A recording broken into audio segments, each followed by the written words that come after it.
మురళి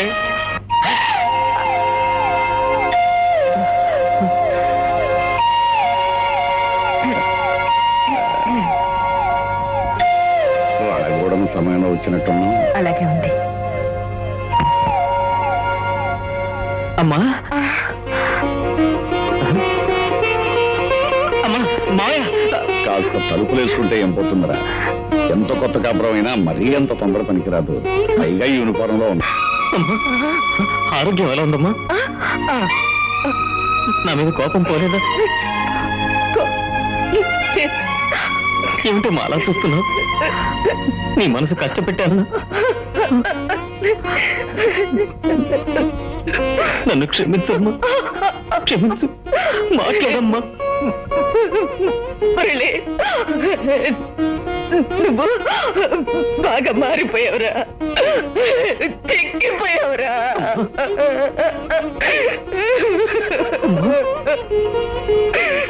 ఏమండి, మన మురళి చిక్కిపోయాడు కదా? ఓ అత్తయ్య,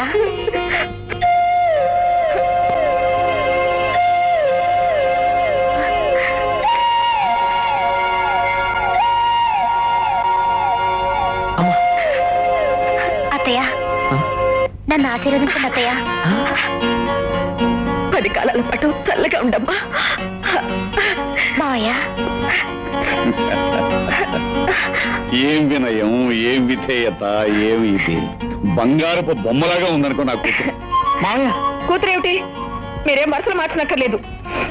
నా కోడలు. అమ్మా, మావకి కూతుర్ని, అత్తకి కోడల్నా? అత్తకి కొడుకు, మావకి అల్లుడా? అర్థమైంది, మొత్తం అర్థమైపోయింది. అత్తయ్య మాయ ఇంకా ఇక్కడ నుంచున్నారా? ఏమిటండి అత్తయ్య మాయ రాక ఇంటికి వస్తే అలా నుంచొని చూస్తారేమిటి? లోపలికి తీసుకెళ్ళండి. రండి అత్తయ్య, రండి మాయ, రండి అత్తయ్య, రండి.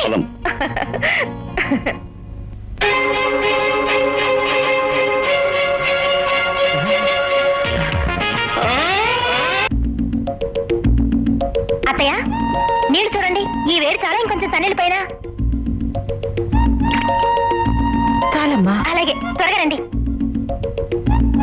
మావయ్య గారు, మావయ్య గారు, మీరు కాఫీ తాగుతారా, టీ తాగుతారా, లేకపోతే పాలు తాగుతారా? కాఫీయేనమ్మా. మీరు ఈ మాట అంటారని అత్తయ్య చెప్పింది.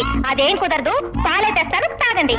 అమ్మాయి, నాకు పంచదార లేకుండానే తెస్తాను. మీకు షుగర్ కదా, అన్ని తెలుసుకున్నానులేండి. ఎంత ధైర్యం నీకు? నిజంగా నువ్వు ఇంటి కోడలు అనుకుంటావా? రెచ్చిపోతున్నావు. నేనేం అనుకోవడం లేదు, వాళ్ళే అనుకుంటున్నారు. వాళ్ళు అనుకునే తప్ప నువ్వు చెప్పచ్చుగా. మీరు కాఫీ తాగుతారా, టీ తాగుతారా? నేను అడిగేది ఏమిటి, నువ్వు చెప్పేది ఏమిటి? నువ్వు కాదని వాళ్ళకి ఎందుకు చెప్పలేదు? మీరెందుకు చెప్పలేదు? మా అమ్మ మనస్తత్వం నీకు తెలియదు. పైగా వాళ్ళు వచ్చేసరికి నీ ఒంటి మీద చీరలేదు. ఆ స్థితిలో వాళ్ళిద్దరు మనల్ని చూశాక నేను నమ్మరని నేను ఊరుకున్నాను. ఊరుకున్నావు సరే, ఇలా కోడలాగా ఎగబడిపోతున్నావేంటి? నేనే ఎగబట్టలేదు. వెళ్ళిపోమంటే ఇప్పుడే వెళ్ళిపోతారు. అవతల నాకు బోలెడు పనులున్నాయి. ఏదో వంక పెట్టి మా అమ్మను ఊరికి పంపించే ఏర్పాటు చేస్తాను. అంతవరకు ఇక్కడే తగలబడు. లేకపోతే ఆవిడ నా మీద 66 అనుమానాలు పెట్టుకుని ఆరోగ్యం పాడు చేసుకుని మళ్ళీ గుండెల మీదకి తెచ్చుకుంటుంది. అవును కానీ ఇంతకీ నీ పెళ్ళమేమిటి గురు? లేచిపోయింది. ఆధారాలు కూడా నీకు చెప్పాలా? కొట్టాను. అదా సంగతి. అవును కాని ఇంత పెద్ద మగాళ్ళు వదిలేసి లేచిపోయిందంటే అదే వాడదబ్బా. కుర్రాడు మంచి వాటంగా ఉన్నాడు. ఓ చూపు చూసుకుందాం. నువ్వు చెప్పేది నిజమా? నిజంగానే అమ్మ ఎవరో నాకు తెలియదు మావయ్య. అయితే ఓ పని చేయి, ఈ పాటలు ఆవుతాడు తీసుకొచ్చి ఆ కుక్కానికి వెళ్ళండి. అటు పక్కన ఊ, ఇటు పక్కన ఊరేసుకుందాం. మావయ్య, అది నీ పెళ్ళాం కాదని మీ అమ్మకి తెలిసిందనుకో, ఈసారి అతకడానికి కూడా వీలు లేకుండా గుడ్డు పైలిపోతుంది. అది నా సెటప్ కాదు మావయ్య. అది నేను నమ్ముతాను రా. కానీ 1 కోటి మంది దేవతలు తీసుకొచ్చి వాళ్ళ నెత్తి మీద చేతులు పెట్టి చెప్పినా మీ అమ్మ నమ్మదు. అయితే ఏం చేద్దాం? నేను ఐడియా చెప్తాను. ఆ పిల్లని ఇప్పుడే బయటికి పంపించేస్తా. ఏడ్చినట్టుగా ఉంది. నీ పెళ్ళం ఎదురాని మీ అమ్మడికి ఏం సమాధానం చెప్తావురా? అవును, ఏం చెప్తాను? సరే ఓ పని చేద్దాం. నేనే ఏదో వంక చెప్పి మీ అమ్మను బండి మీద రేపే మనూరు తీసుకుపోతాను. ఈ లోపుగా దాన్ని తరివేసి నీ అసలు భార్యను తెచ్చుకో. దాని ఆరోగ్యం పూర్తిగా కుదురుపెట్టిన తర్వాత అప్పుడు జరిగిందంతా చెప్పుదాం.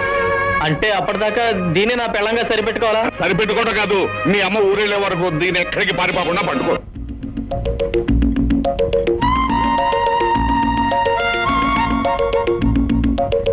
ఇక చాలేమ్మా, చాలా పొద్దుపోయింది. అబ్బాయి నీకోసం ఎదురు చూస్తుంటాడు. వెళ్ళు. పర్లేదత్తయ్య, నేను మీ దగ్గరే పడుకుంటాను. నా దగ్గర పడుకోవడం ఏంటి? పడుకోనివ్వే. నీ దగ్గరే ఉండాలని ముచ్చట పడుతుంది. అయ్యో రామ, నా దగ్గర పడుకోవడం ముచ్చటేమిటండి? అబ్బా, రేపో మాపో మనం ఊరెళ్ళిపోతామా? ఆ తర్వాత ఎలాగో ముగ్గురు దగ్గరగా ఉంటుంది. ఉన్న ఈ ఒక్కరోజు నీకు సేవ చేయాలని ముచ్చట పడుతుంది. ఆ మాత్రం అర్థం చేసుకోవే. ఓహో అదా, పిచ్చి పిల్ల, నీ ఇష్టం అమ్మా. ఊరికెళ్ళిపోతారా? ఎక్కడికి వెళతారు? నేను చూస్తా. ముత్యమంతా పసుపు ముఖమంత ఛాయ, ముత్తైదు కుంకుమ బతుకంత ఛాయ, ముత్తు మురి పాలలకు ముంగెళ్ళలోన, మూడు పువ్వులు ఆరు కాయలు కాయ.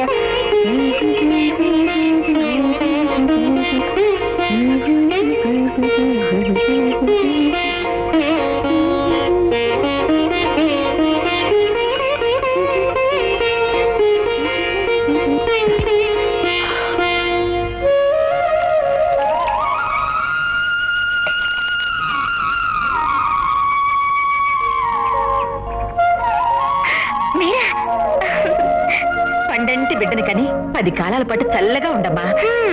నాకు అది కూడానా? అదేమిటమ్మాయి? మీ అబ్బాయి మరో 3 ఏళ్ల దాకా మనం జాలీగా ఉందాం, ఇప్పుడప్పుడు అలాంటిదే వద్దు అంటున్నారు అత్తయ్య. కుర్రవెధవా, ఇలాంటి విషయాలన్నీ వాడికేం తెలుసు?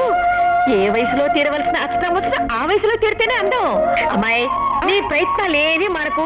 ఆ వెధవకి 4 చివట్లు పెట్టాను. అయ్యో, ఆయన నేను అడగడత్తయ్య. ఏమ్మా? సరదాకైనా సరే, నేను భరించలేను.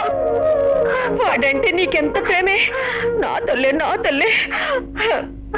విశాల, రైలు టైం అవుతుంది, త్వరగా రెడీ కావాలి. వస్తున్నానండి. ఆ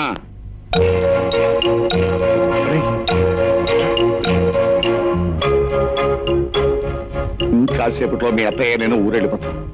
మేము వెళ్ళిపోయిన వెంటనే ఆ దొంగతలు ఇంట్లోంచి బయట తరిమి, ఆ తర్వాత ఏ మైలో మంత్రాల్లో వేసి మీ అత్తయ్యకి అసలు నిజాలు ఎలా చెప్పాలో అప్పుడు నిర్ణయించుకుందాం. అమ్మయ్యా, నన్ను బతికించమ్మయ్యా. నా మీద నీకేదో కోపం ఉంది అత్తయ్య.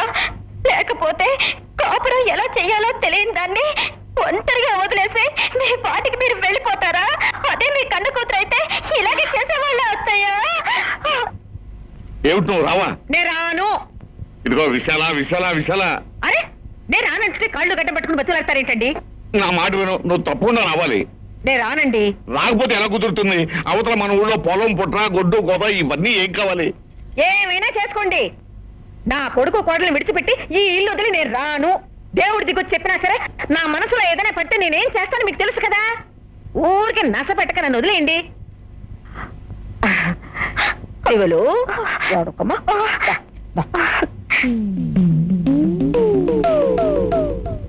దివ్య, దివ్య, అమ్మ ఊరికి వెళ్లకుండా సడన్ గా ఆగిపోయిందేమిటి?